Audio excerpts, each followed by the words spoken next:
What was the starting point for this album? What was the first song? Battle in Me. And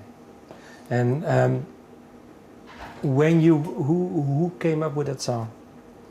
There was the four of us in a room just bashing around on guitars and drums, and that was the first week we got in the studio. We didn't want to bring any old demos or song ideas in. We wanted to start totally fresh and see if we could kind of reclaim the magic that we'd had in the past.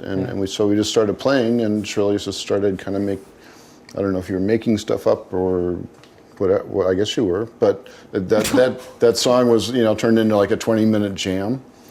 One of the very, very first things we did after 5 years. And of course, then we edited it together into something that made sense, but it was really fast. And the best stuff on this album all happened really fast.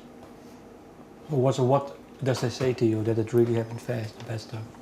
I don't know what it says, but it's usually a better idea when it's fast. If you sit and labor over something forever, it doesn't tend to work out as well. Shirley, I watched the films on each track. You said, I think in the Control mini film, well, you said it's that you've all lost people that were really important to you, and that it really well shines through on the album. I don't know what you want to share, but yeah, how did it come into the album? Well, it's a long story, actually, to be honest, a really, really long story, but it culminated in the death of my own mum. And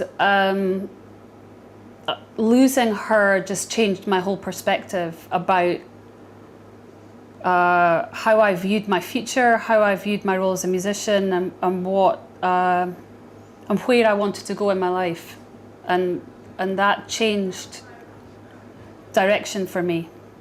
And I think it has affected my lyrics. I think it's affected me as a human being. It's affected my ability to really enjoy what we're doing right now, regardless of, anything we come up against. We've already been up against quite a few hurdles in the last few months, and we've managed to sort of maintain a sense of humour about it and just push forward, So that's what the song Control is about, or not? Well, Control is, about facing the fact that we are all ultimately going to die. And why are we holding on to these weird fixed ideas of who we are, what we're capable of?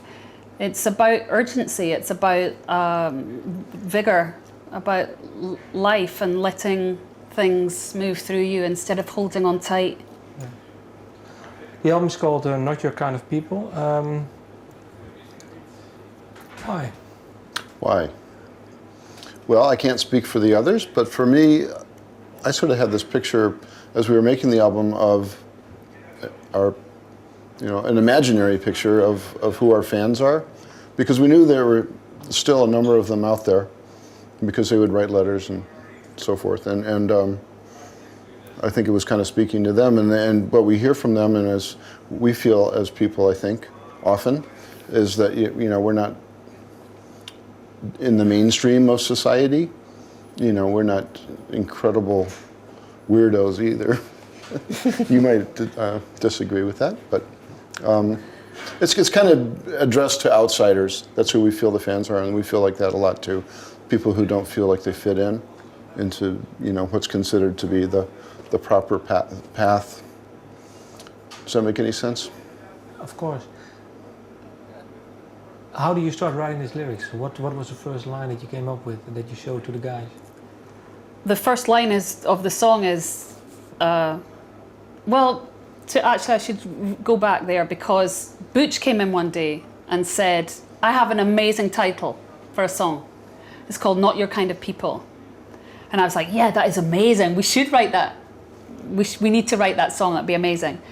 And then we were like, in fact, that would make an amazing title for the record. But I was reading Catcher in the Rye for about the 5 millionth time in my life. And I just really identify with Holden Caulfield and how everything, he's always calling people out for being phonies, and like he's, you know, his senses are out picking who he wants to be surrounded by, and I think that's how we feel as a band in a way. It's like we see so much phoniness and inauthenticity around us, and it bugs us. So the first line of the song is, "We're not your kind of people, we think you're kind of phony and everything's a lie." And I think that's kind of how we feel a lot of the time about, you know, the industry and about the media and just about everything. Has it become worse in the lifespan of your band? I think since September 11th it has definitely become worse. I mean, I don't know how so much in Europe, but in America, to get the press to actually talk about the truth is seemingly impossible at times.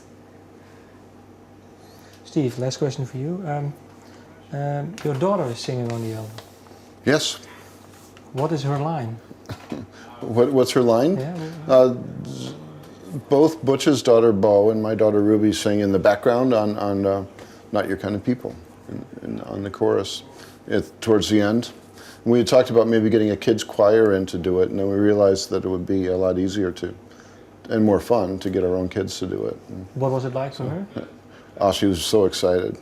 It was really fun and amazing to think that, I mean, she wasn't even around when we started the band, and now she's kind of grown up and singing on one of our records. Does she like your music? Well, she loves it, yeah. Okay, so not Lady Gaga or... She likes that too. Okay. Thank you for your time. Thank you very much. All right, thanks. Thanks for the good questions. Yeah.